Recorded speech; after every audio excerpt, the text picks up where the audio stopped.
Hello, this is SHINEcast with you here today, and we're here to discuss the topics of mental health, self-growth, youth and Gen Z, school stress, and general pressures, making sure we shine a light on unspoken topics. I'm Melanie.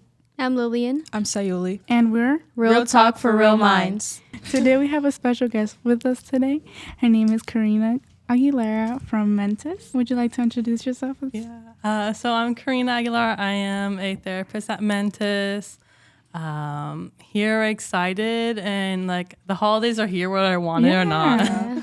So tell us a little bit about yourself. What do you like doing? Okay, so I'm a little bit of a weirdo in the sense of like I'm into anime, I'm into K-pop, I'm in my frog mushroom era. I'm kind of cottagecore. Yes. I'm a little bit all over the place. Yeah. You'll often find me in San Francisco joining like a dance class what do you like or doing something. There, Dan? I do my K-pop dances there. Wow. I've been in 2 videos. What are our favorite holidays, guys? I think mine has to be Halloween. I just love dressing up and just being able to get out of my skin and just be whatever character I am. I like that. Go ahead. What has been your favorite costume that you've done so far? I think it has to be this year because we all know that the Five Nights at Freddy's movie is coming out. So I was Toy Bonnie for Halloween. I was able to dress up and stuff. It was cool. Yeah, that's cool.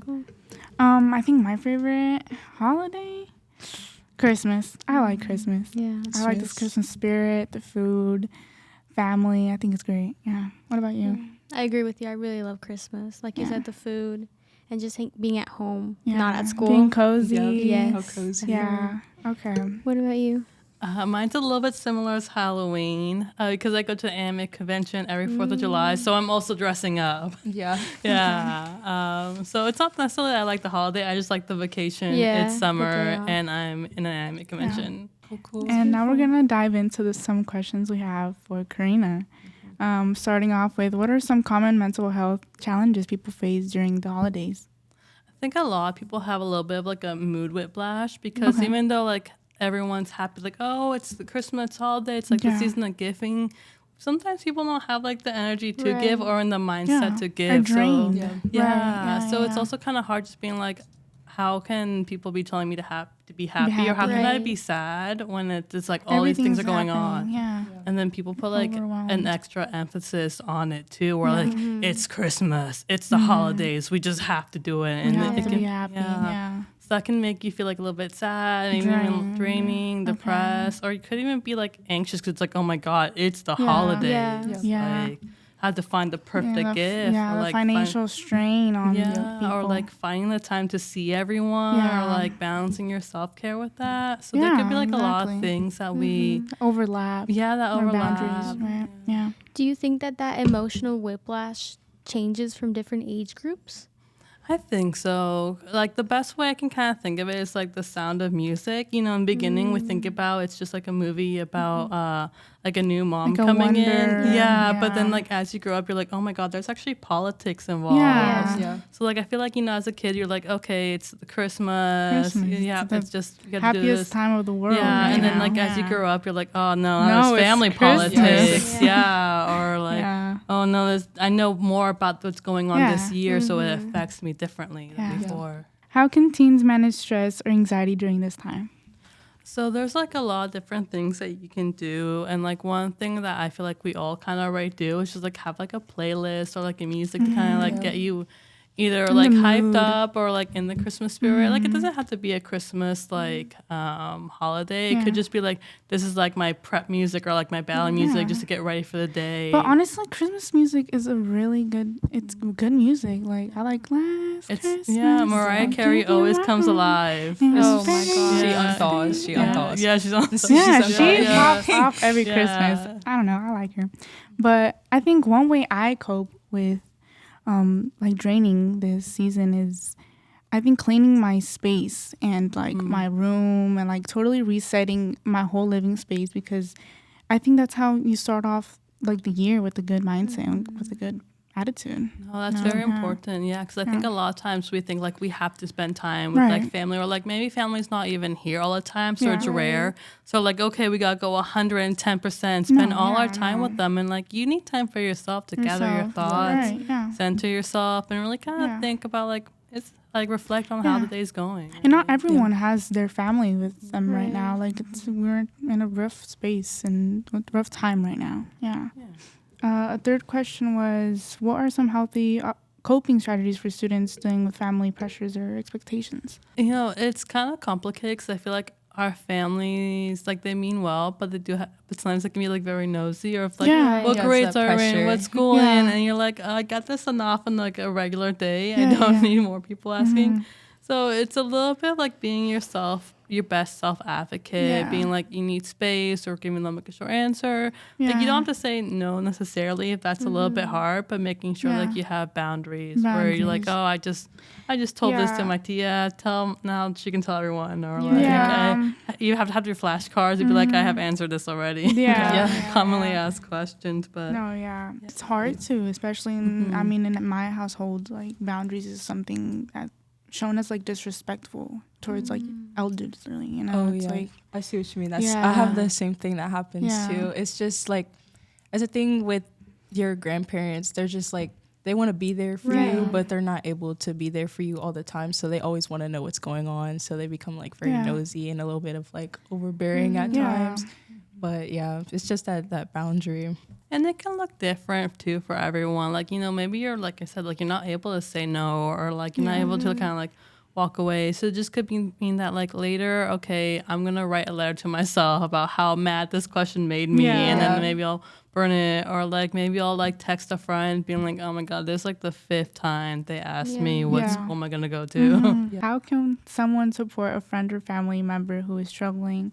What advice do you have? A common thing that we have is like when a friend is sad, we want to cheer them up. Or we want to be like, you know, 100%, like we want to have like maybe like a magical word that like if we say razzle dazzle, they're going to smile or something, you know? Right. Like, and sometimes it's just like they're sad, and they might be sad for a good reason. So just letting them know like you're there for them, that you hear them.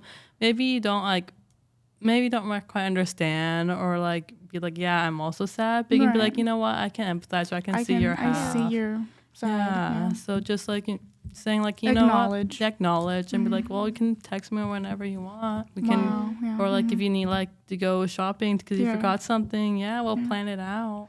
Sometimes giving space to people and respecting their time alone is a lot. You know? I know. Oops. Sorry. No, go ahead.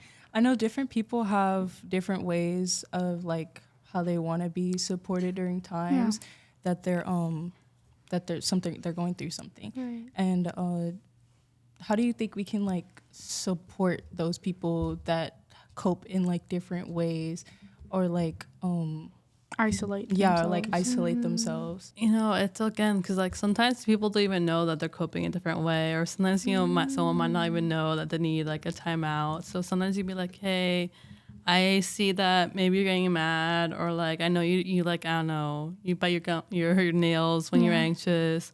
Do you want to like take a break, or just like open that like discussion with them? Because it's kind of hard to help someone if they don't know what they want. And also with that, if they know what they want, just be like, okay, I think I can compromise, I can do that. Or if you can't, be like, okay, find a compromise, and then be like, also remember, whenever you're out or whenever you're ready, we're here. Or like maybe they do want time alone, be like, okay, we're gonna spend some time alone, gather yourself. We're going to make, I don't know, again, more sugar cookies. Just come out whenever you're ready. Or maybe when the time is smaller, like, okay. Right. I like how you mentioned that some people don't even know that they're coping. And I feel like a lot of the times it's kind of cultural.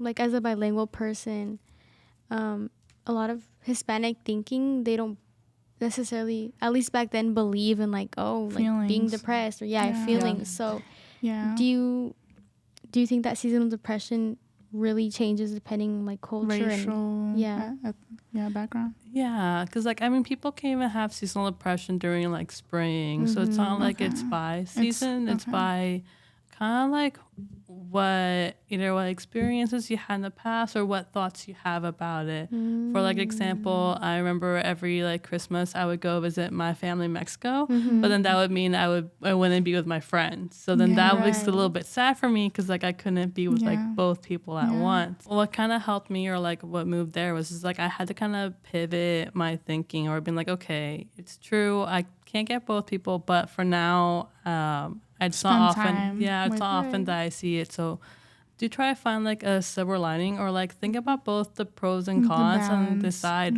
where do you want your thoughts to be headed towards. Because the way you think, that's where your energy is going to go. So if you're thinking a lot of like negative thoughts, that's where your mood is going to be. Now, again, there could be a good reason for that. You don't have to change it. Just sit with it. But also decide, okay, I'm sad and I'm missing out on something, or like this isn't helping me for whatever reason. I'm going to try to shift and kind of go step by step through that. Yeah, try to get out that negative headspace and start trying to talk more positive. And I get that. So a lot of the time I know we focus on like these big things, like this year I'm going to do this and that. Oh, but do you have goals. any ideas, small things that we can add to our resolutions, but that are going to be more helpful long term?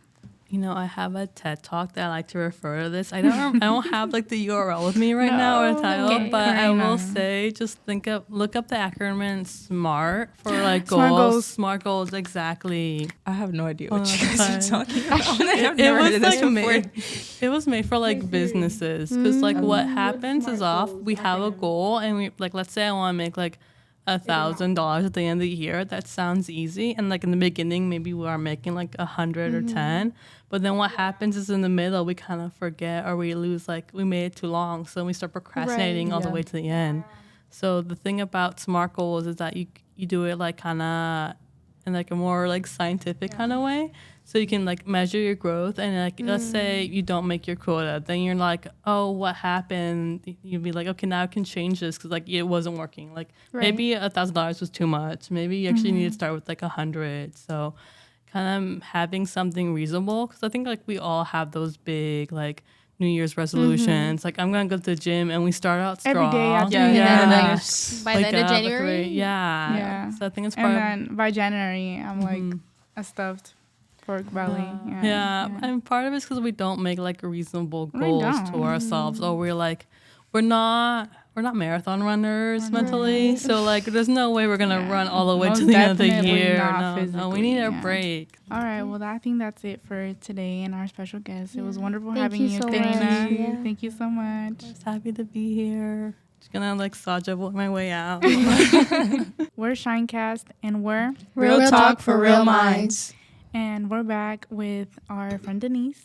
Hi, I'm another member of the SHINEcast. What did you guys think about the discussion we had with Karina? I really found some of her tips and advice helpful. I really like when she mentioned that wherever your mind is, that's where your feelings will go. So if you start thinking negatively, then you're going to start feeling negatively. And of course, like, it's okay sometimes to be sad if there's a good reason. We're all going to have our ups and downs in life, Yeah, and I think that can really relate, like, what she says, like, I think it's important to, like, be present in the moment and not think about, like, the future, because I think when, especially around the holidays, you're kind of worrying, like, kind of planning of, like, oh, what is like your family members are gonna ask you and stuff like that. So I think it's very important to like be present in the moment and kind of think in a positive way. Yeah. So it doesn't affect you. Yes, it affects your mood. Right. Yeah. I think we should just find that balance between not being stuck in the past and not being looking to in the future. You know, it's just that balance. Yeah, I think that's really important. And staying in the present. Yeah.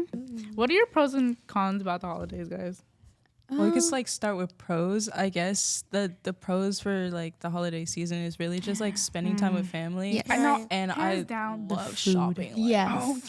Freaking love shopping. What are your top? Black Friday? Yeah. It's today. It's on Friday. It's Friday.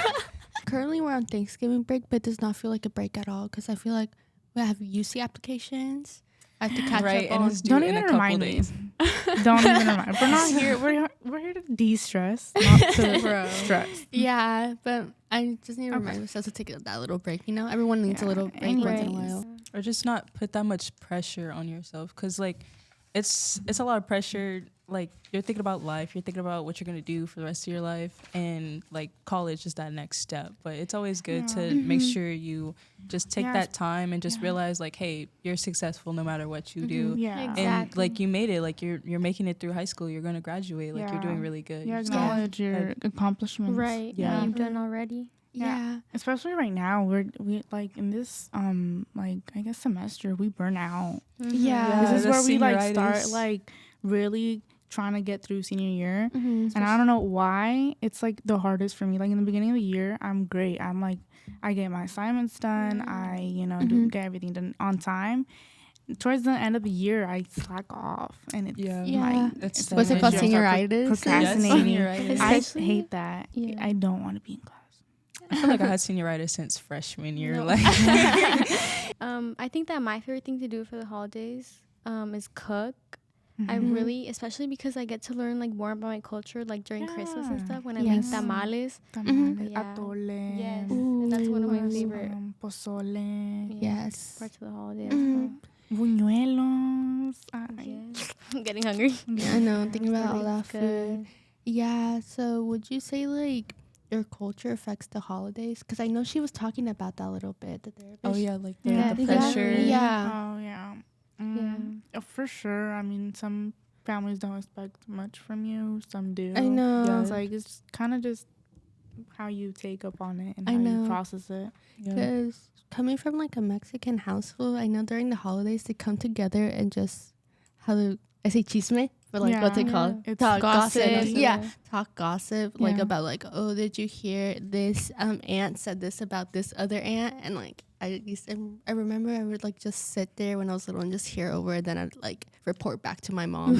I'm like, guess what she said about her? And she's Yeah. like, so yeah, I just remember it's just mostly gossip over the holidays. So that's why I think when I was little, I would always like make sure I was like that one like cousin or niece that was actually like on good behavior because because I'm actually gonna be the first one in my family to ever graduate. So like Oh, congrats. You Yes. get such like advantages, right? yeah. So I tried to always be like that goody two shoe cousin. So yeah. Oh, So that's why during the holidays I like to like brag a little bit like shoes. Yeah. Yummy. no.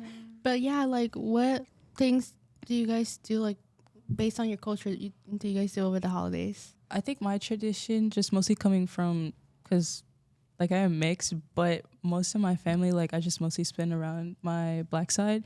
We during the holiday season, it's just regular stuff like Thanksgiving. Yeah. It's really just a whole family gathering. Like we just have You guys just separate a party. Yeah, but it's like we're all together, but we're like separate because we have like cousins outside playing dominoes, and then we got other cousins in the kitchen just eating up all the food, and then we got the grandmas in the back and they're just talking about each other. Yeah. And then just like Christmas time, my family, we really just it's really just like gift opening and then watch Christmas movies, things of that sort, and just really like see other family before the year goes.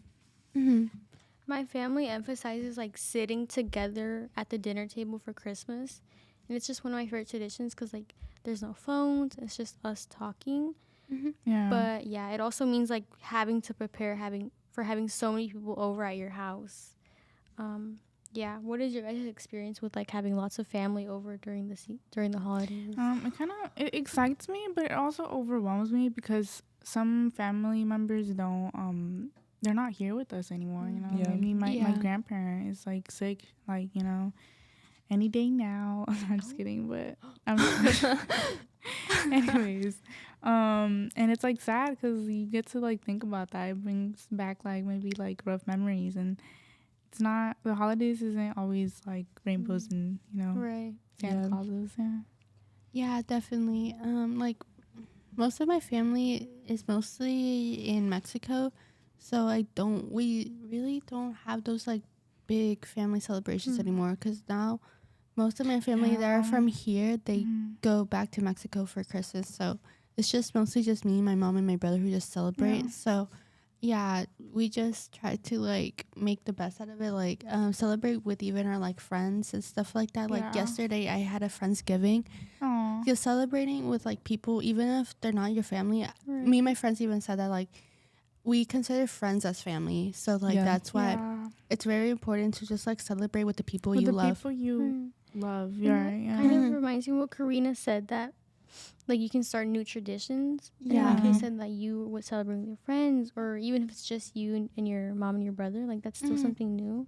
Yeah. Something to look forward to. Yeah, definitely. I think making new traditions is so like beautiful because it's like something you guys kind of look forward to and just celebrate. For example, like I know like for me for Christmas we wait until midnight to open the presents, and it's just the excitement, like just talking to each other and just waiting for midnight, and just kind of like me and my brother would just talk about like, oh, what do we think we're gonna get in those presents? Like we would shake them and like I remember I was little, I was like, I hope this is like a Barbie. I think it sounds like a Barbie.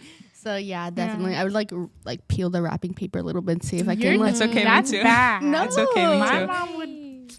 It's okay. You would peel it a little bit, and then you would fold it back and like tape it back. You guys are bad.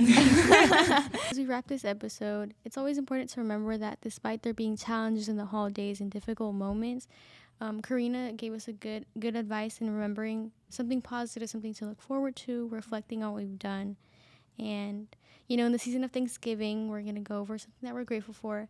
And I'm really grateful for this Thanksgiving break and being able to rest from school and college apps. I'm grateful for being here today. It's such a great opportunity for having my family with us and, being able to enjoy a meal together. I say I'm definitely grateful for like my family, and then this year with me finding like new friends that are actually really supportive of me and like just very kind and kind people that I meet every day. Genuine people. And genuine people. Yeah, I would agree the same. Like I'm really grateful for like the new friends I made this year and my family too, because they've been supporting me with this college journey and like just kind of prepping me for like when I go into my own big life, I guess, just like prepping me now that I'm about to turn 18. So I'm really grateful for them. Yeah. That's great. That's good. Yeah. So I hope you guys also have something to look forward to, and always remember that there is help available when you need it. And this is SHINEcast. We're Real talks for real minds. See you next time. Bye.